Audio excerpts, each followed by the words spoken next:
Hey, in this video, I'm going to be talking about 3 of the longest and straightest drivers in golf history. That's Couples, Snead, and Daly. And right after this, I'm going to show you what made them great and the things that you can copy from each of their swings so you can get a little longer and straighter too. Stay tuned.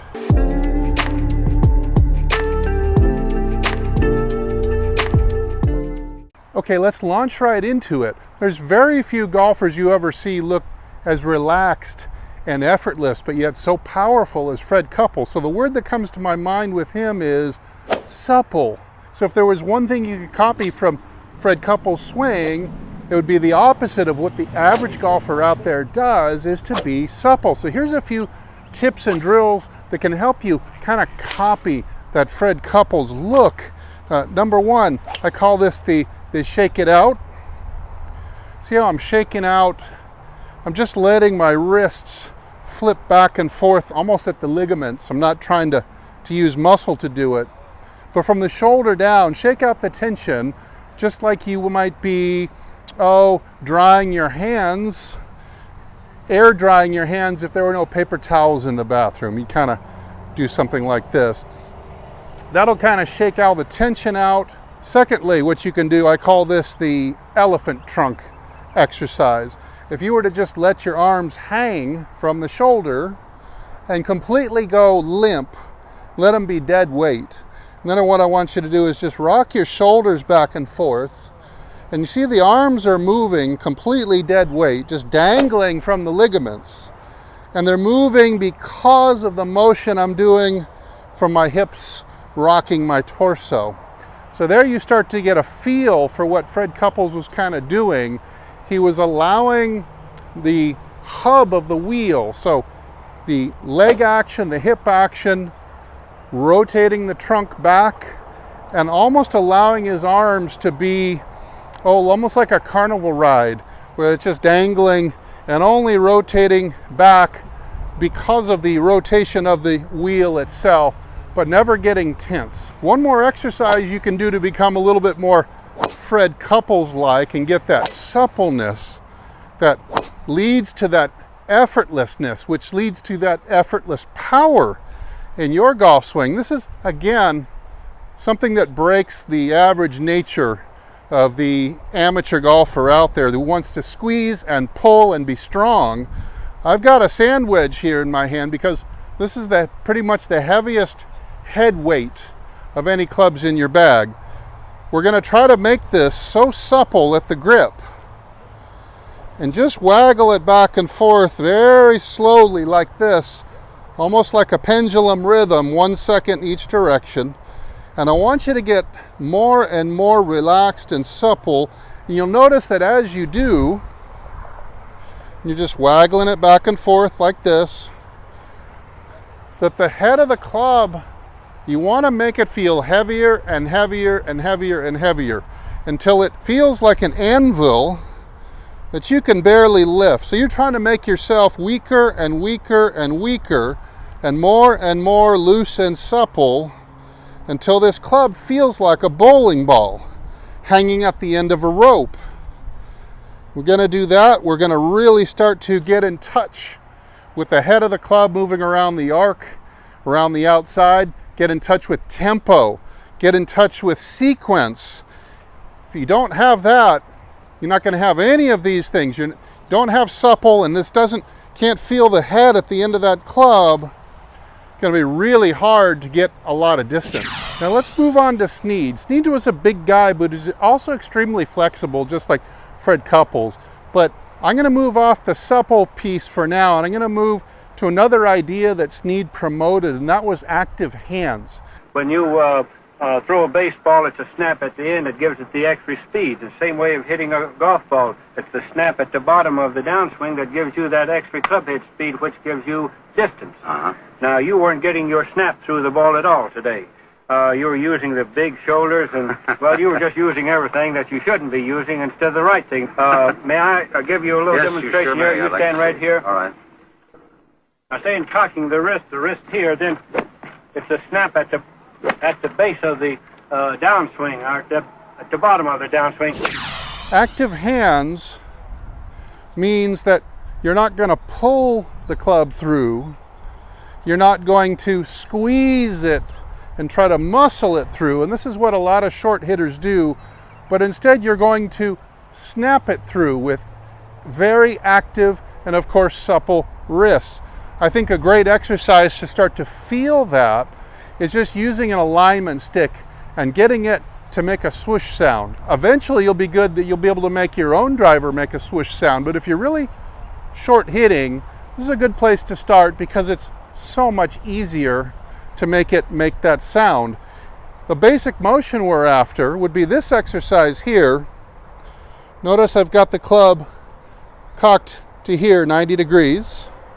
And this is just an isolation of what we want the wrists and the elbows to do.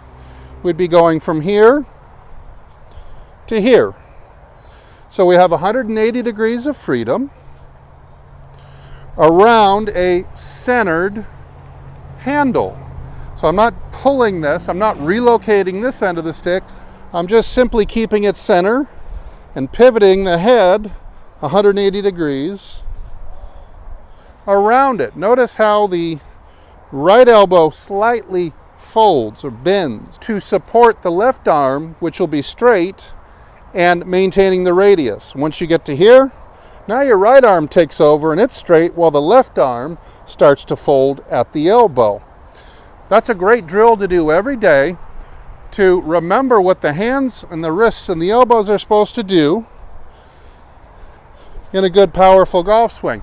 Now, if you were to raise up and stand up straight and therefore put the club right about belt level out in front of you and make the same motion, it would look like this. Okay, same motion, we're just tall now, right?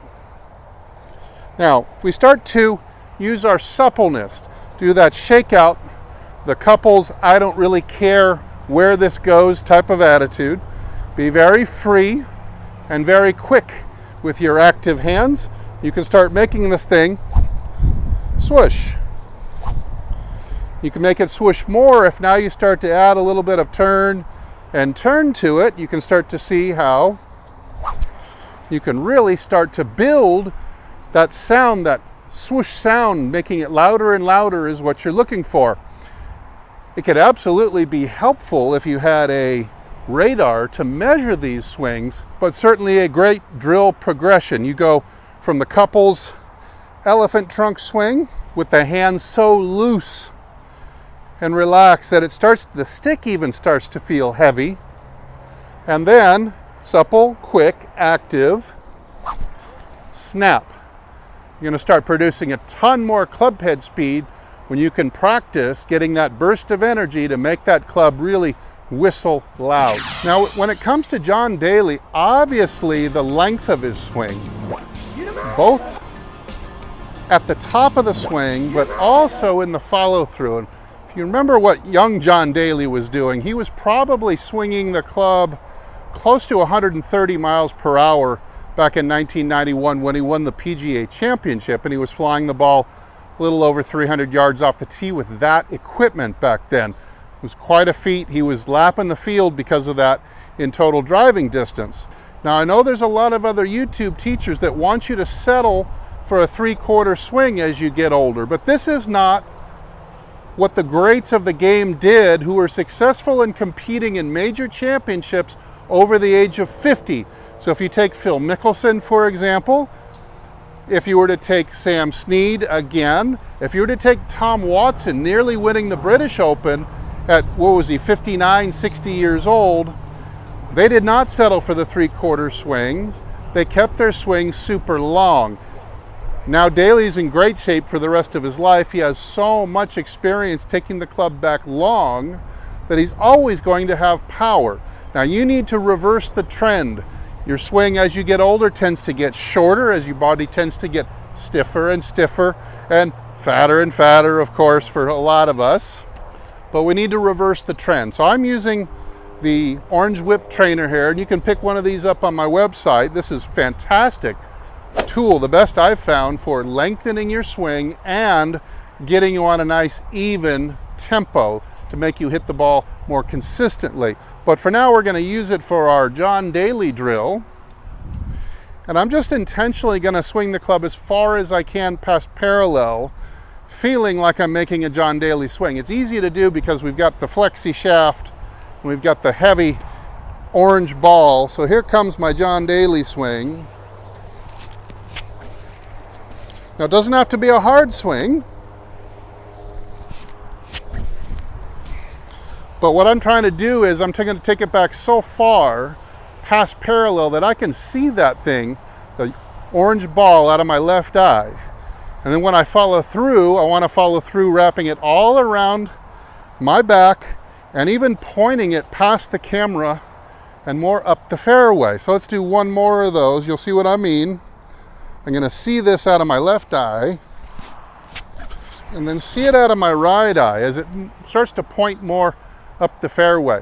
What you do is you start doing that very slowly, and you might do 2 or 3 sets of 10 every single day. It's a great way to loosen up. This is a very popular loosening up tool in the bags of PGA Tour players. It's a really good tool for you to have too, for these 3 reasons. All right, I'm really glad you stuck around for this last one, because although this is subtle and will take you some practice, this is absolute magic when you get this going. One of the things I think John Daly did that is completely unappreciated, but I think he was maybe one of the best ever at. Remember that John Daly was not a big guy. He's 5'8", maybe. When you saw him in person, it was like you were looking at a miniature version of what you thought he was on TV. So he was kind of a petite guy back in the 90s when he was thin. Not a tall guy, not a big strong guy like a Gary Woodland, who's tall, or Scotty Scheffler, who's got to be 6'4". These guys are much bigger human beings than John Daly is. You might have seen this exercise before, but you may not understand why it is so magical. Because what John Daly did so well was he caused the handle end of the stick to slow down coming into impact the most abruptly.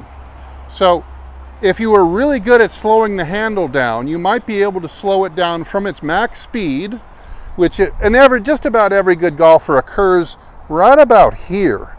This is right about where the handle of the club reaches maximum speed. And of course, if it was to continue speeding up or staying the same, the head would never want to come around and speed up. The head would want to drag behind it and only go as fast as the handle was moving. So you might try to push on it, but that force is trying to push back against you, and you're not going to get as much club head speed unless you just pour on more and more and more effort. And that's not the Fred Couples rule right there. It's supposed to look effortless, isn't it? Now watch what happens. This is a magical move that not even my mentor, Mike Austin, well, he did it too. He never verbalized this to me. I want you to watch as I pin my arm back across my body. So I keep moving this way. You see that? My arm actually bounced backwards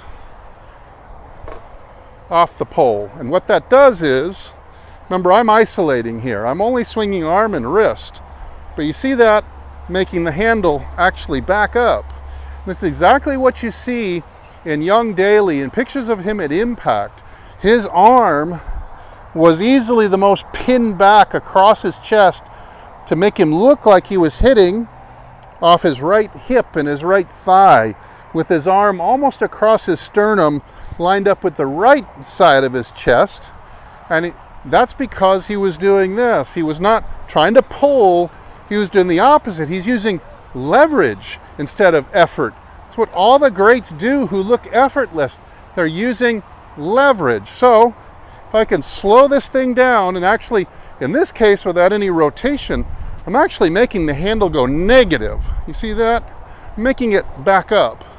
And listen, you can really get that thing whooshing. It becomes very quick. The more, yes, you are applying torque actively with your hands to make that head come around, but you're making this point right here almost a fulcrum where the handle is going to swing backwards.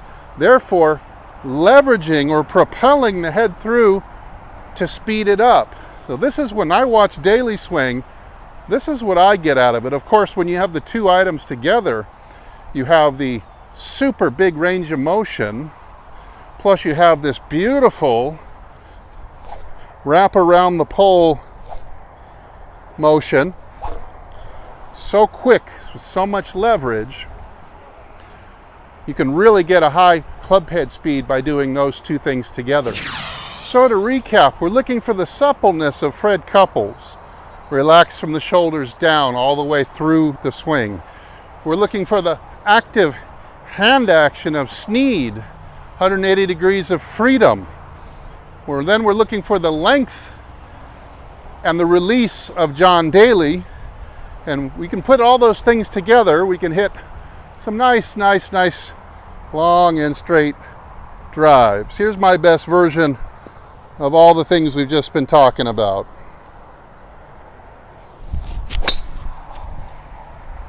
Now, a lot of you are not going to believe, but that drive went 294 yards, and you can see that I'm getting a lot out of a very relaxed looking swing. Of course, almost no curve and pretty much straight down the middle as well as a bonus. So very effective drive that would really help me shoot some low scores. So everything I've given you today can be done, should be done every day, and doesn't even need a golf club or a golf ball. You can just practice these drills, and I think you're going to see next time you go to the range, next time you play, you're going to start to sneak out a little more speed and distance. Hey, thanks for watching. Don't forget to head over to hititlonger.com for just hundreds of more great tips and articles. There's a great section of courses over there. Swing analysis is available. I will personally analyze your swing if you send it to me, and so much more. If I don't see you in the next video, I hope to see you longer and straighter down the fairway. Everybody take good care.